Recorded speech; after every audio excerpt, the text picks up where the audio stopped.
জানি আমাদের আর কোনোদিন ফেরা হবে না, আর কোনোদিন মেশা হবে না বিকেলবেলার গধূলির কমলা আলোয়। আর কোনোদিন হয়তো মস্তিষ্কের ভাবনাগুলো জড়ো হয়ে নদীর ঘাটে টেনে নিয়ে বলবে না, চলো জলে পা ভেজাই।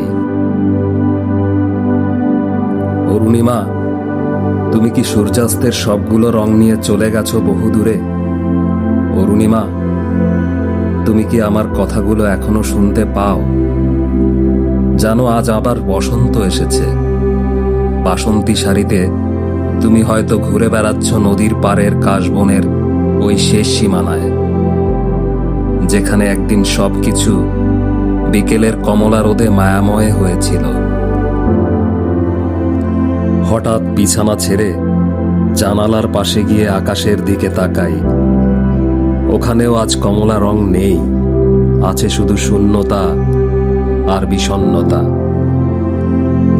হয়তো কাল রাতেও তুমি এসেছিলে, হয়তো শিউলিতলার শুকনো মাটিতে এখনো পাবো তোমার নগ্ন পায়ের ছাপ। দক্ষিণা পবনে এখনো তোমার স্পর্শের সুঘ্রাণ।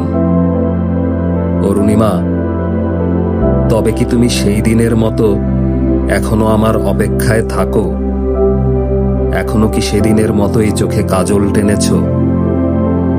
সন্ধ্যার আধার আমাকে গ্রাস করেছে, কিন্তু আমি ওই কাশবনের শেষ সীমানায় এখনো অপলক তাকিয়ে। আমি জানি তুমি ওইখানে নদীর জলে পা ভেজাচ্ছ, যেমনি ভাবে বসে থাকতে আমার অপেক্ষায়